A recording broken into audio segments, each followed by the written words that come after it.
I've never been back to that beach club ever since I've designed it because of that. We are talking to someone that shapes spaces through landscape. Very, very talented guy that has done this work for many, many years, and he worked on some of the iconic places that we have here in Dubai. So excited. Welcome, Johann. We're so Johann, happy to have you here with us today. We're so excited. Lighting. Tell us, landscaping lighting. Oh man. This is a very, very essential part of every project. Can we just... I feel like Johann is getting very excited now.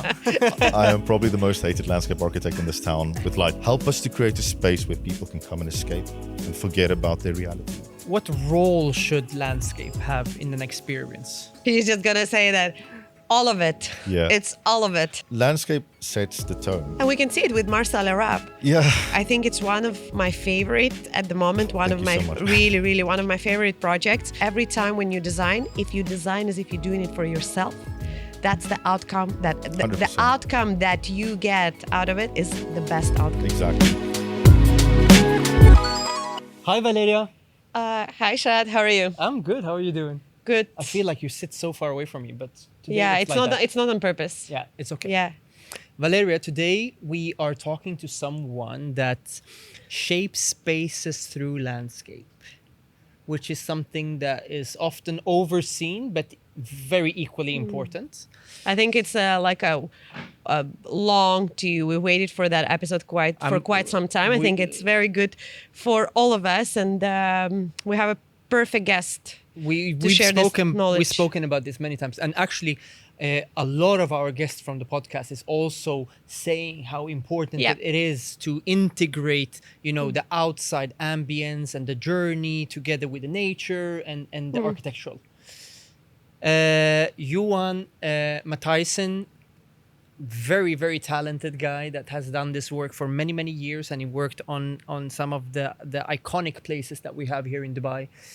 Knows exactly how to integrate the identity of landscape and bind it in with architecture. So excited. Welcome, Johann. We're so Johann, happy to have you here with us today. We're so Good excited. afternoon. Well, to start with, how did you end up in landscaping architecture and landscaping design? So I have an obsession with hospitality and especially resorts. I think, every one of us plan a holiday and you plan it a year in advance. And for some people, it's only a once in a lifetime special occasion. And I've always been fascinated by the idea of when you go to a resort, you can be anyone you want it to be, right? And I think as a designer, it's now a privilege for me to be part of that story, part of that moment for people to really go and enjoy themselves. And let's face it, I could have designed office buildings, but no one's excited to go to an office building, right? So it was, how do I create or use a toolkit of landscape to really craft out spaces where people can live out their dreams, even if it's for a very short speck of time. Yeah, I think it's a perfect profession to experience this from this lens, right? But was it like this from your childhood? No. To be honest, I was going to be an architect. That was my plan. And then I applied for the course of architecture, and the architecture department was full, and they were like, go into landscape for the first year, and I can just switch courses in the next year. And then when I started, I realized that there's such a different facet of landscape that I didn't even understand before I started getting into it. And now, after so many years in the industry, I think what we do is, we bring that little bit of magic to a project. Not a little bit. Just a little You're bit. very humble. And I think that's something that I didn't know, and it's great that you have this on your podcast to actually shed some light on it, right? Because I think there's so many layers to creating incredible space, and talking ID, architecture, landscape, placemaking, wayfinding, and it's one part. It's the part that is always overseen sometimes, right? But it can make or break a project, right? 100%. As I mentioned in the intro, Johann, it's often overseen landscaping. Yeah. For some reason, I'm looking at myself as well when we're doing projects. Of course, it's always within the first draft of plan and always there. But why do you think that it sort of have become a final layer of the finishing. So I think you have to look at the fundamentals of development, right? It becomes down to the bottom line of what the cost of a project will be. And this is why I love working on resorts and hospitality, because that makes money. Landscape there generates revenue for the developer and for the owner. Where if you look at other projects like commercial buildings, the external space is more seen as something that beautifies. It's not seen as something that helps create. It's not sellable. It's not sellable GFA, right? And therefore, it's very difficult for a developer to go on, or let's bring them on board and create something very unique and new. I think that train of thought is shifting quite dramatically, especially with bigger developers coming on board, where they really realize that people actually want to be outside. You know, I think most memories, I think a lot of people have to ask you as a child, what is your most fundamental memory as being a kid? It would always be like, oh, I climbed in a tree, you know, I was in a tree house, or I ran in the garden, or it was my grandmother's herb garden that I picked something. You know, it is never about architecture. It's never about a beautiful sofa you sat on. Right? And I think now, as the storytelling of landscape has become more pronounced in the future, and that excites me as well. But I think also it comes from the place that we are mostly sitting indoors. We are so suffocated by the media, by AI, by everything that naturally we want to be outside. So that leads to another question that I wanted to ask you. When you start the project and you start landscaping and planning, what is it that you first looking at? Is that the circulation? Is it the ecology, client psychology? What is it like as a landscaping architect? What is the most essential part of? So how do you start? I'm South African, and South African school of thought or African narrative is a very big part of our education, right? And people... You put lions and cheetahs in there. Right, exactly. Right. But we're about oral storytelling, right? And it's part of our tradition. And every project that I start is about a story that I want to tell. There's a narrative, there's a thought, or an idea that sparks in my head. And usually I go to fables. I really like finding an interesting fable Aesop? or something. Sorry? Aesop? No. Like a fabulist. A fable. That's what I'm saying. Aesop fables. Yeah. Okay. Yeah. So, and for me, I build the narrative around it, and then I usually sleep and I dream of walking the space, and I always sketch it out. It usually happens between 3 and 4 in the morning with a bottle of wine. That's usually the case. Love it. And that's where the story comes, and I build on the narrative. And it's so easy once you have a very strong concept and narrative. All design decisions are based on that, right? So you can always refer it back to. And it's always so great to bring a client on board in that, because once you tell them, they get romanticized about it. And I think that for me is a big driver in my design. But you work in the region where, well, at least used to be, where the clients used to want all this like grandeur, okay? And now, how do we balance this luxury with authenticity of these places? Because I feel like also the way we design the architecture is changing drastically, including the region, right? Like this is inevitable. So how do you balance this too? Look, I think clients, and I need to be very careful about how I say this, but clients have been really going through a very quick education in design narrative, you know, by traveling. Yes. You know, most of my clients, if 10 years ago, you know, they would just go, oh, I saw something in a magazine, or there was something, an experience that they wanted from a friend's house that they wanted to incorporate. Where now I have clients coming back going, I now have a client who said to me, Johann, I was at the mall in Tokyo, and it was spectacular. And it took a while for me to understand, because I was like, we can't recreate that. Yeah. And at the end, what I realized that he wanted was, if you're at that exact room, there's like a trickle of water that runs just by the room. And that is what they fell in love with. He was like, every morning me and my wife would sit there and we would just find the space, and the wind would, and the trees would move, and so really soft. So I think a lot of clients through travel and experiences have educated themselves in the language of design, and it's become so much easier for us as designers now, because they can articulate themselves in a very different way, right? Yeah, that's I couldn't agree more. I think generally before we had a role of educating the client, but now I think we're finally our 100%. client may be even more educated than a lot of designers that 100%. We know. Yeah. I was just going to ask you where you guys find these clients, but You need to look for it. Jokes aside, but it's not. But also at the same time, we have clients that use the Pinterest and they want Of copy course. paste, please, Of course. which is a completely different aspect of seeing a picture of. 100%. And you know what makes that difficult is the fact that sometimes the picture is not exactly what they even want. That sometimes there's a feeling or there is a idea that reminds them of something they've seen before. You know, like we have a visual diary in our minds, right, of design and things we've experienced, right? Yeah. So if I show you a Delft plate, for you that might mean nothing, but for you, you might have been in the Netherlands and you might have had this exquisite meal out of a Delft plate. And your memory of the plate is not the plate. Your memory is this incredible evening that you had in a restaurant. The feeling, the brings memory. up. And it's really tricky with some clients, especially when they bring you a beautiful Pinterest board, to try to establish, is this referring to a memory or an experience or something that reminds them of something? Or is it the actual image, right? And a lot of clients in the past had a difficult time articulating that, but I think things have changed a little bit. Yeah. We had our previous guest from last week was talking beautifully about how important one of the main. We asked the question was, can you name 5 of the most important parts of designing within hospitality?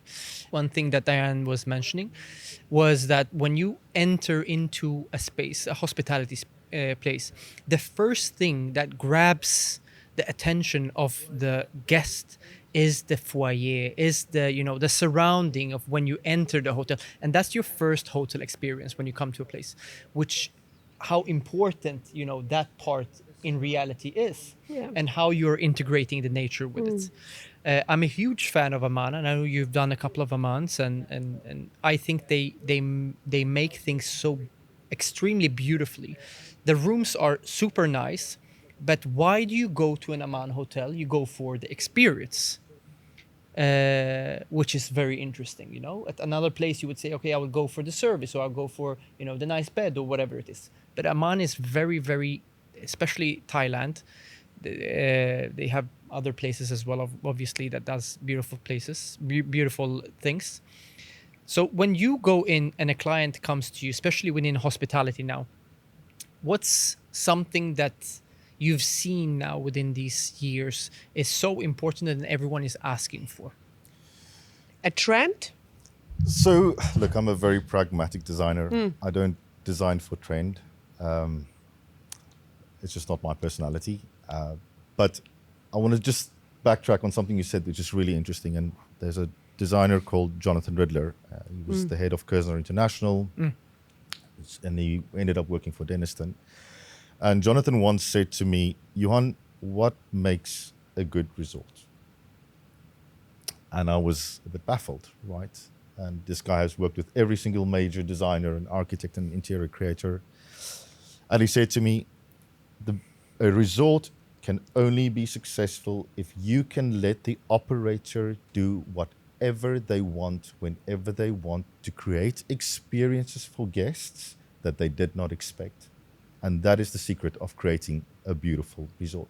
Because everyone can do a good building. There's a lot of designers who can make beautiful foyers and interiors. There's lots of landscape architects who can do beautiful landscapes. But the fundamental of designing a resort is designing how it functions, how the back of house works. We spend more hours working on back of house design at a resort and deciding what do we expose to the guest and what do we hide from the guest than actually designing the actual resort. There's this beautiful story about the Dorchester and Beverly Hills, where their gardeners actually don't, here in Dubai, the gardeners come up at night, they're like, they leave, right? And you don't see them. They're exposed, like they're when the guests are there during the day. And the reason is why? Because the Dorchester realized that their clientele is older and they're all gardeners. So your mom and you go to the Dorchester and your mom goes to the gardener and have a little chat. They're well-educated gardeners. And they'll be like, oh, my geraniums are not flowering as beautiful as these, And he goes, use this, try this is a great thing. Well, that's a great marketing tool. 100%. Next year, your mom is super excited because you're going back to the Dorchester and she goes, oh, you know what? That worked. It was amazing. What a great suggestion. Wow. And there's this relationship between the gardener and the guest that becomes the reason why the guest can't wait to come back, right? And I think this is an opportunity of where an operator sees what level of service you want to expose to the client and not. So, but back to your question, so sorry for the detour, but I think in hospitality, a lot of clients just always ask me, Johann, we want to create something where people can forget about their reality. And usually for me, it is something, a softer landscape. I'm obsessed with shadows. So all my designs start with how shadows move. I'm obsessed with how the landscape goes to sleeps and wakes up. And for the building for that matter. But every client that I've ever spoken to, we're working on a beautiful project on Dubai Islands.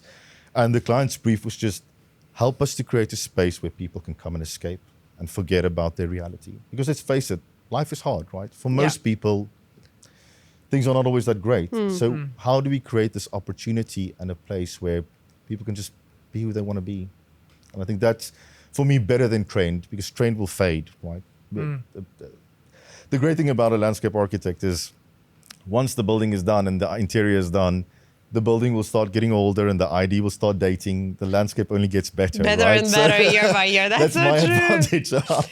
I'm blessed in that formal way. Yeah. You know, we talk a lot about sustainability, well, generally here, and you know, it became like such a.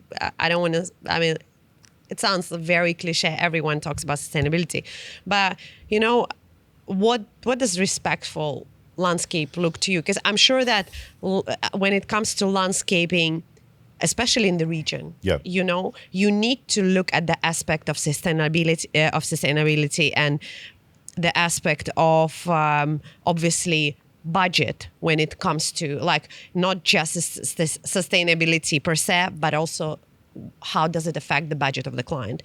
Whether it's a residential or hospitality project, which is obviously much bigger. What does it look like to you?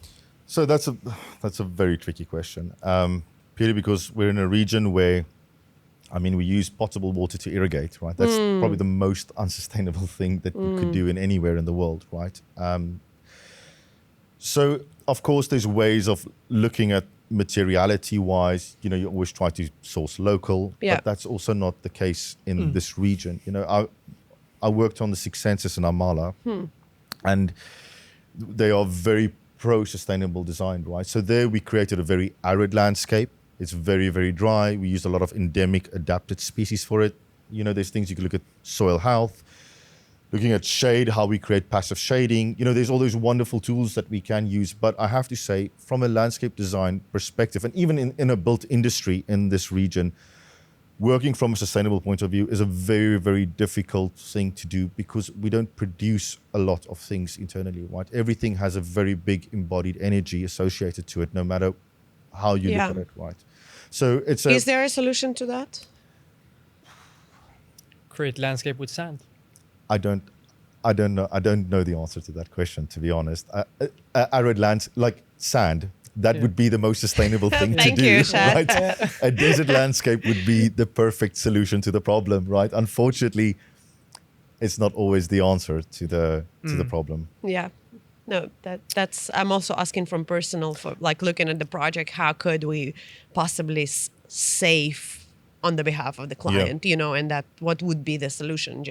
But it's very difficult in the environment. You're right. I mean, looking at the soil and everything, if we want to create this exotic landscape with shadows and canopies, it's difficult. It is difficult. Yeah. Right? How early should the whole landscaping part come in place? And is it different between residential and commercial?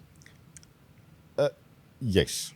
I would say the sooner the better, always. You know, because there's always opportunities that, you know, when architects design, and they design in a certain way, and it depends on who the architect is, but there's always opportunities that reveals itself during the design process. And if you have a very collaborative designer who's leading the project, it's always great to be part of inception, right? Because you help unpack the opportunities of the design.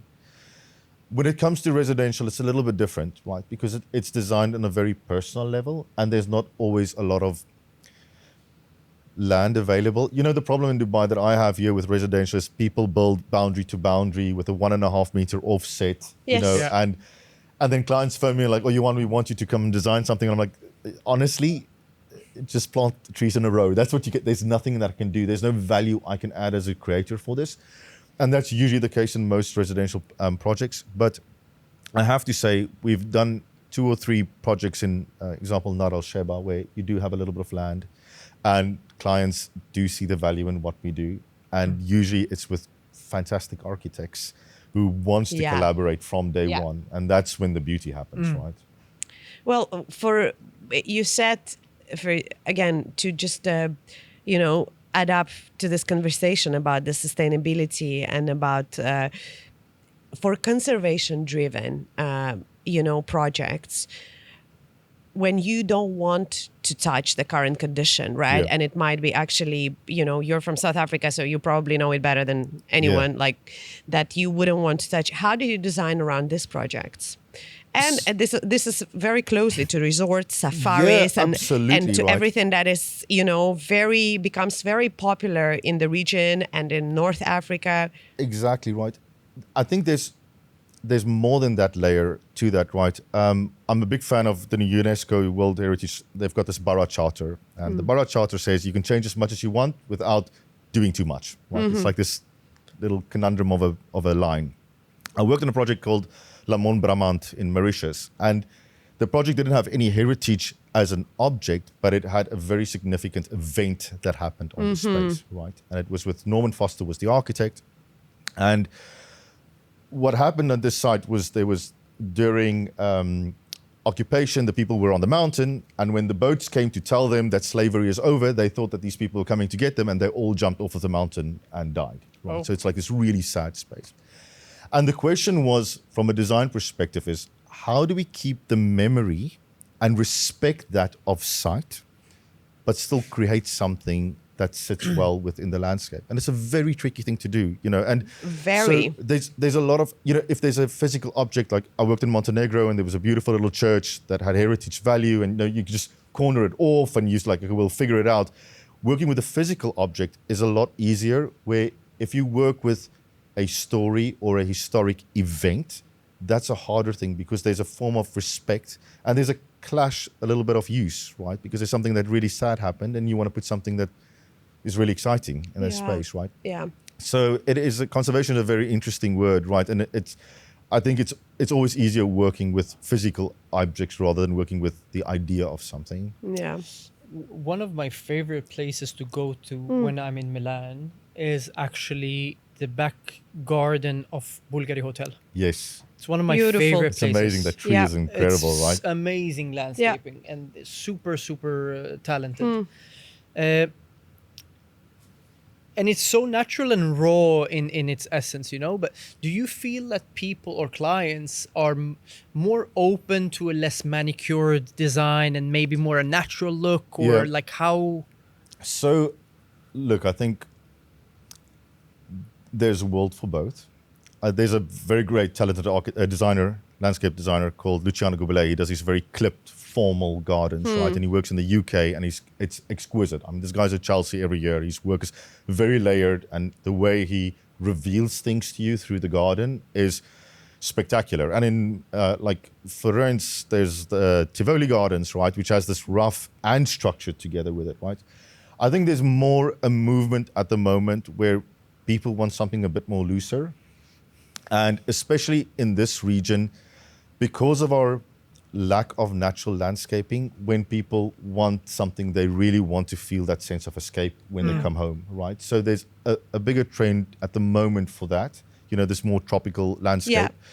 And we can see this tropical feel in a lot of hospitality projects as well. A lot of them, right? Yeah. But I do think, design works in cycles, right? And, it is maybe just a moment now that people feel like they want to escape a little bit. And yeah, that's an interesting one, but I think there's definitely a trend for that.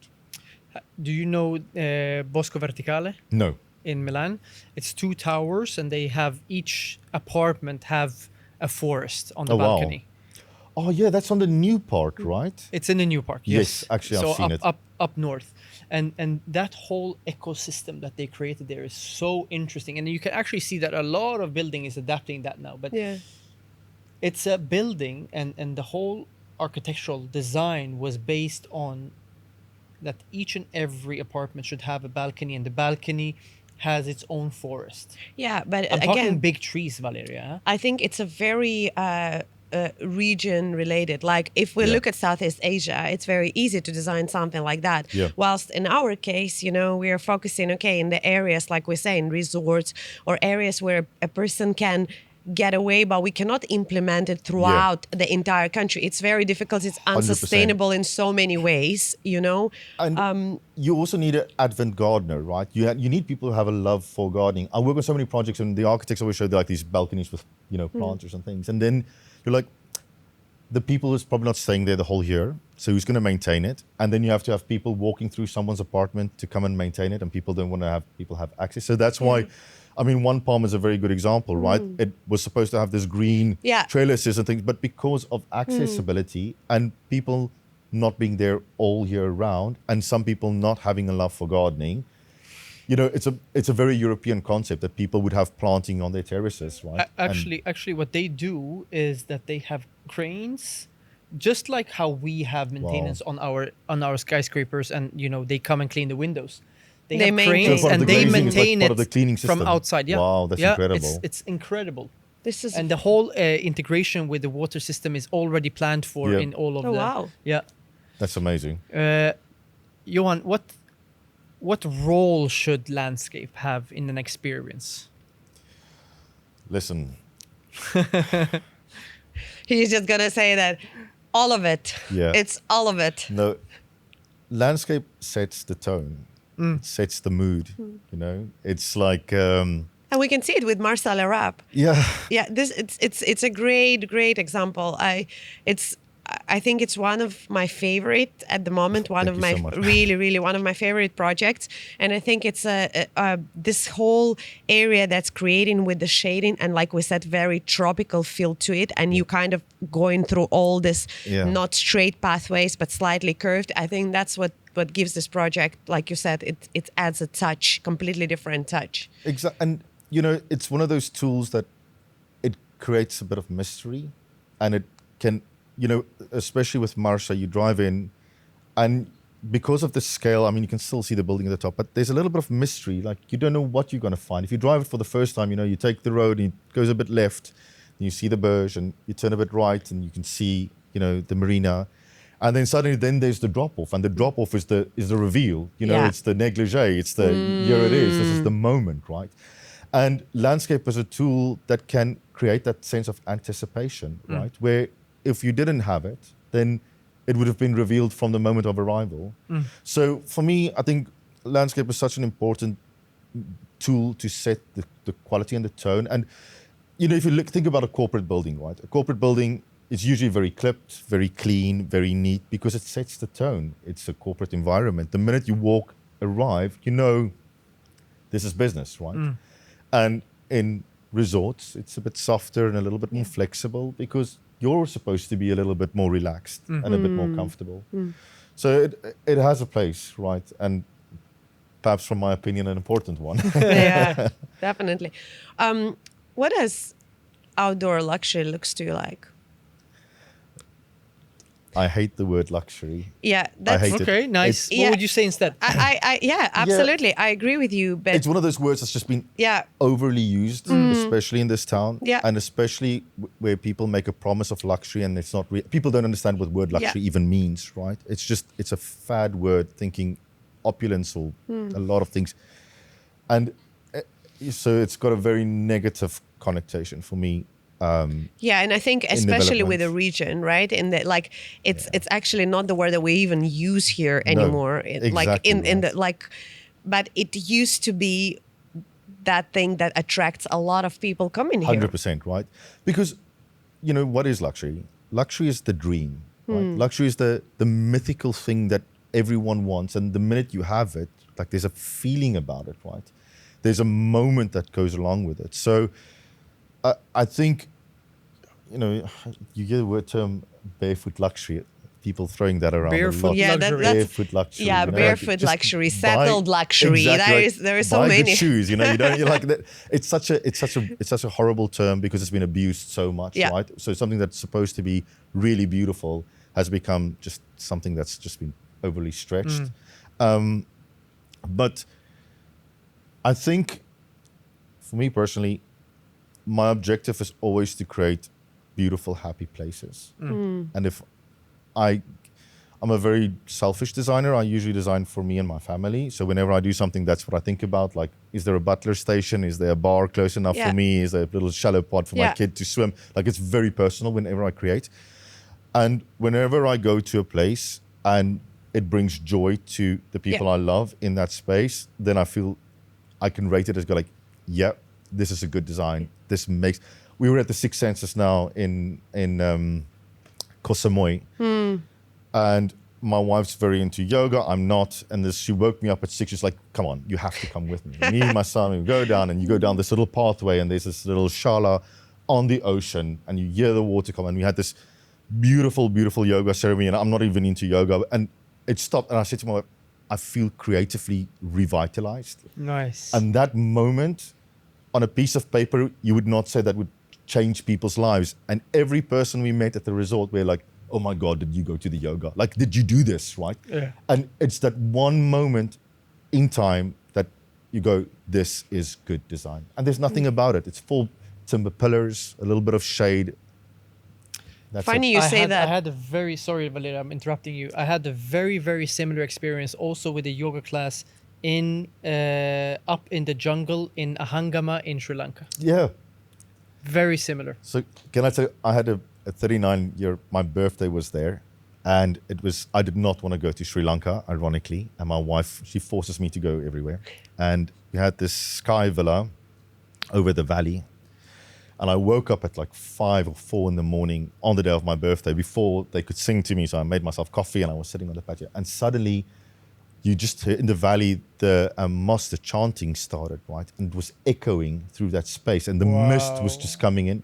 It was religious. I'm telling you, like, it was this moment in time. And then my wife, I was running, and I'm like, come outside, come outside. She's like, happy. I'm like, forget about my birthday. I'm like, I was like, this is the gift. This was the gift that was created. It was the moment, and you cannot recreate that. Right? It's like, that is amazing. luxury. That Things is- that that the is luxury. memories, Yeah. the time, Yeah. things that you cannot physically touch. I think that's Exactly right. If we want to speak about luxury. But funny, you say that I'm thinking that every time when you design, if you design as if you're doing it for yourself, that's the outcome the 100%. outcome that you get out of it is the best outcome, because every time you try, like, oh, this is a space I want to be in. Exactly. This is a space where I want to bring my family. This is a space where I would like to have a drink or have a swim or do yoga. Then that's what you can call a successful project. That's true.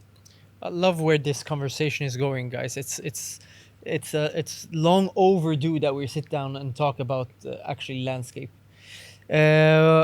Johann, so in hospitality, they have become obsessed with wellness and with nature. Do you think that this is a trend, or do you think that we actually are looking back in all days, and we actually are appreciating these? Is it here to stay?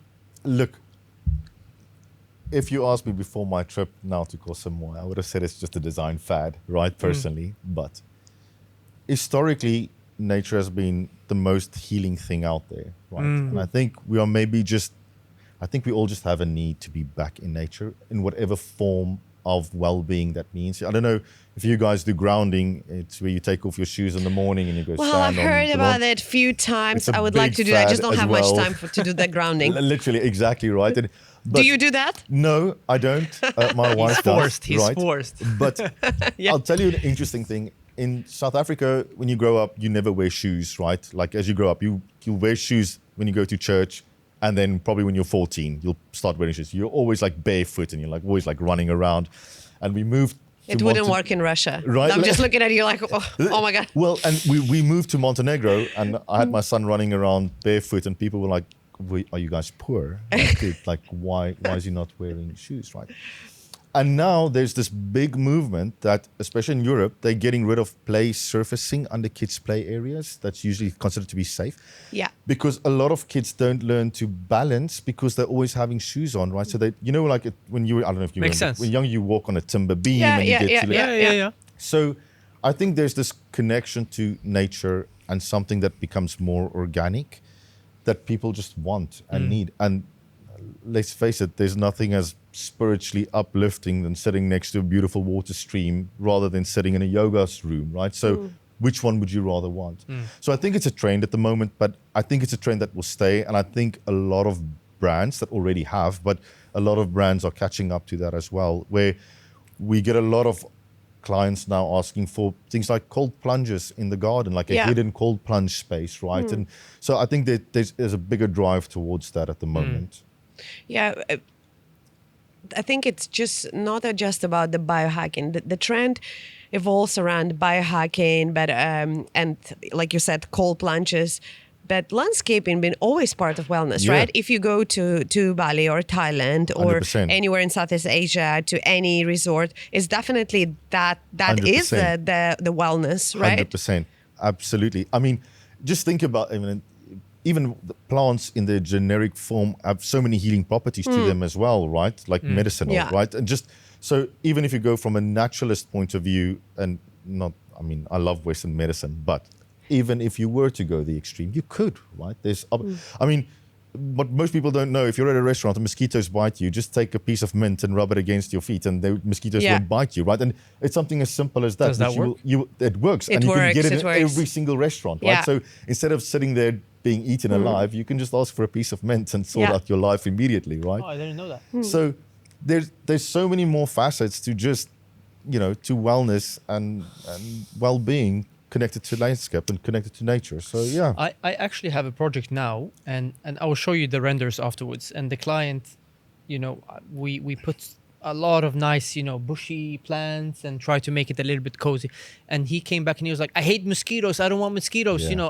I don't want. I just want trees." What is your take on the reflective pools and all the areas that do actually attract mosquitoes, the enclosed courtyards? Listen, so a chemically, like a chlorine water feature should not be a breeding ground for mosquitoes, right? Because the water is circulating and it's chlorinated, right? I do love natural pools. Look, I'm a big fan of water. All my projects have excessive water in it. One, because of how water reflects against facades. Two, passive cooling, like wind coming over water. It really have a great effect. And on every project that I've worked in where I've convinced a client to actually do it, they always come back and go like, wow. I did Ali Khoury's house and, there's a lot of water. Like it's just different pads floating on water. And he said to me, "Johann, I want a place where there's not enough hardscape. I need to host like 30 people." And I was like, "Ali, you live next to Bulgari. If you have 30 people, go to the Bulgari. You don't. This is for the other 364 days. It's you and a couple of friends. So let's create something a bit more intimate and elegant." And the garden was designed around these sculptures and his artwork. And now it's a spectacular place, right? It's so beautiful. But you're right. So many clients that when I first meet always goes, "I don't want maintenance. I'm concerned about mosquitoes or pests or bugs." But that's also part of nature, right? So I think once again, if you take a client to a space, and every place that they would ever love would have all those elements in it already, right? Yeah. So it's a tricky one. It is a very tricky one. What is one project or like something that you would recommend for everyone who is interested in hospitality and landscape architecture to visit Interesting. as a case study? I would say almost any Amman, but there's a Ritz-Carlton Reserve in Langkawi that is, it's a bit old. It's a bit of an older lady. I've been there. But Yeah, it's beautiful. just- Yeah, that it's a beautiful project. the minute you just transition, and they've got this little walk to a secret beach. I don't know if you Secret, did that. yeah, from up down. Oh, that's beautiful. And then there's a sense Yeah. of discovery, right? And I think that it's so special. It's an exceptional place, right? And I think it's those moments within a resort that always build it. I mean, from an operational point of view, I would say any one and only here is very done Yeah. because of the way that they've been trained and, from a serviceability. But yeah, that would be one of my favorite resorts from a landscape perspective. Jeffrey Bauer.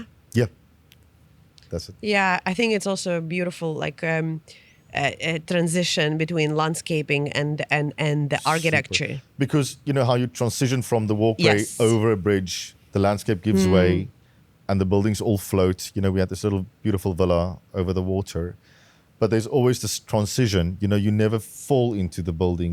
The building always reveals itself to you, right? Yeah. And I think that there's a beautiful dialogue between. There's actually a much better dialogue, I think, between the internal. I'm saying internal because the internal spaces are very external, but there's a beautiful dialogue between internal and landscape. And the architecture almost takes a back seat. Yeah. It's almost as if it's just there because it has to be there. Funny enough, it's intentional. It Yeah. is 100%. Yeah. Well, Have you been to Japan? No, I haven't.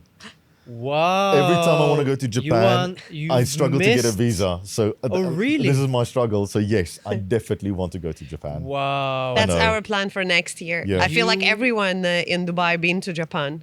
I mean, look, as a landscaper design, Yeah. you need to No, get that visa. Listen, it's on the top of my. It's now been 4 years in the making Yeah. that we want to go, and always something happens. I have these random countries that for some other reason, every time I want to go there, something always happens that I can't. Right, and Japan is one of those for me. But hopefully, I've spoken about Japan a little bit too much this Yeah. season, I feel. Yeah. So, but I'm this not is the gonna. last I'm time. not gonna comment on It's that. the last time. But it's a great reference because when you go there, and it just gives you so much inspiration for all the work that Yeah. we do. They have a lotus temple. Is it designed by Tadawando? It is designed by Tadawando. It's a pool of water, which is just lotus flowers, and there is a staircase that just goes straight down to this beautiful open space, and it's magical. It's something that it's so simple because Tadawando, he really designs Yeah, Yeah. he's one of my the favorite most architects. simplest way, and at the same time it's so intricate, and you're like, how, there's this famous saying that says the hardest thing for an architect to know is to know when to lift up his pen. To right? stop. So when do you stop? And like, what is the true essence of a project? And how do you reduce, especially we go through a lot of VE exercises in Dubai. You've all been through this. Yeah. Right? But the question is always, how do you safeguard the vision and how do you take things out before it affects the scheme? And that's always difficult to do. But that's sometimes when the most beauty happens, right? Yeah, I don't think that it's just about landscaping. I think it's about It's in general, every part everything, of design. 100%. You need to know when to stop. This 100%. is where all the Yeah. magic. Can you mention 3 things that we should absolutely do and 3 things that we should absolutely not do in landscape? When it comes to landscaping, especially for the big projects, like for hospitality. That is a very difficult question. Fake grass. Sorry? Fake grass. Fake grass is a no. Yeah, thank you. Don't put utilities in the garden. Please put it in hardscape. You can hide it in hardscape. In landscape, they always paint it green. I don't know why people do that. There's like this manhole and they paint the Oh manholes God, green. lighting. Landscaping, lighting. Oh man, This is a very, very essential part of every project. Can we just? I feel like Johan is getting very excited now. I am probably the most hated landscape architect in this town with lighting designers. We end up in a screaming match because it always feels too overlit. Strip lights. I have a complete hate against the strip So lights. no strip No lines. strip lights. They never work. No, right? no strip lights artificial and lawn. and no fake grass. Yes, And and the no third? utilities and planting. No, And you utility. just. That's yeah. that's the And definitely 3 the things no. you have to. Butler stations, and butler stations. Oh, interesting. 100%. That's a good one. It's about service, right? Because if it takes you, like we work on a radius of 20 meters, because the worst thing is you get to a lounger and you want a drink or order water or need a towel and it takes forever to get to you, right? And that impacts your immediate touch point. And it's such a simple solution, right? How do you hide the waste bins, the ugly waste bins? Oh, you have staff that takes it away at the butler station, right? So butler station. Butler station. That is the secret. The butler station is everything, right? We spend a lot of time setting them up. So that's a definite go for me. Wider loungers than 700 millimeters, right? Depth? Width. Width. Because, of course, you get bigger men and they don't comfortably fit on the loungers, right? Oh, and stoppers on the loungers. Have you ever been on a lounger and you start sliding Yeah. down, the Always. cushion goes down? Isn't it just frustrating? Always. Annoying. Yeah. And it's such a simple solution. You just put a stopper at the end and then the lounger does not go anywhere, right? The one thing that in all my hospitality projects is there, and it's one thing that I live by, is with every 2 loungers and a table to always have 2 club chairs and a low dining table, because there's nothing worse than eating at your lounger. I hate that. Love that. It's you're sitting and and it's so simple. It's 2 simple club chairs and a 620 table, and it just resolves the tea problem. height. Perfect. Because you don't want to get dressed to go to the restaurant, and you're always a little bit in limbo, and it's a simple solution, and it actually makes a lot more money. So yeah. Materiality. Look, I'm very pro natural materials. Unfortunately, cost always plays a role with that, and you get great synthetics, but I think people can feel the difference, and it's never that So would you amazing. go for a natural stone or would you go for tile? All my projects have natural travertino. I always just specify travertino. I'm a big fan of travertino. Filled travertine or unfilled travertine? Filled for flooring because of cleaning. because Definitely, for yeah. gaps, unfilled for walls because I think Yeah. it can allow for the character to be kind of through there. Yeah. Very interesting. Johann and Valeria, when you have a good time flies, and we Yeah. have we've reached the end of our pod. Yeah, but Today. a little too fast. We still have a lot of do's know. and don'ts. I know, but we will do a season 2 with Johann. Sure. In the end of each episode, Johann, we have a question from the previous guest, and the previous guest was asking, What would be one design mistake that you've recognized secretly and didn't tell anyone? "Yeah, I would love to hear this." That's a good one. So if you go to Drift Beach Club, if you look at the pool and then there's the frame and there's one pavilion at the back and they all align absolutely perfectly, the paving pattern is designed to create a chevron like on the center line of Yeah. all of it. And it's off by a mile. It's skew. It runs like this. And it is super. Once you see it, you can never unsee it. And you decided to not say anything? We did bring it up, but the project was fast-tracked. The project was built, I think, It was in too 4 or late. 5 months. And the client, I mentioned it to the client, and they were like, "We'll live with it. Just go." But yeah, it's the one thing. If I could go back and fix it, that would be the one thing. I feel like everyone will be looking at Is it that now. what's haunting you every time you think of? I've never been back to that beach club ever since I've designed it Oh, because wow. of that. Yeah, Oh, wow. it's a Okay. big one. I think that was an amazing question. Johann, what's your question for our next guest? So I want to be a bit more philosophical here, right? But Yeah, please. I think every autobiography from, if you read them, they always start, or the first chapter is like a very significant event or a very significant happening that sets the tone for it, right? And there's always something very significant about it that kind of sets this person on this journey. So my question would be, if you had to write your own autobiography, what would that one event be and why? That would be an interesting question Oh, for me that's to very understand. interesting question. I love that question. And you know what, Valeria? I'm so thankful that the architectural courses was full and Johann couldn't enter architecture and he had to go and do Landscaping. Yeah. Thank you so much Thank for, you very Thank much. you, Johann. taking Thank the you so time. I really much. appreciate it. Thank you. Thank you. And Super Valeria, informative. yeah, definitely. See you next week. See you next week. Thank you. Thank you. Thank you so much.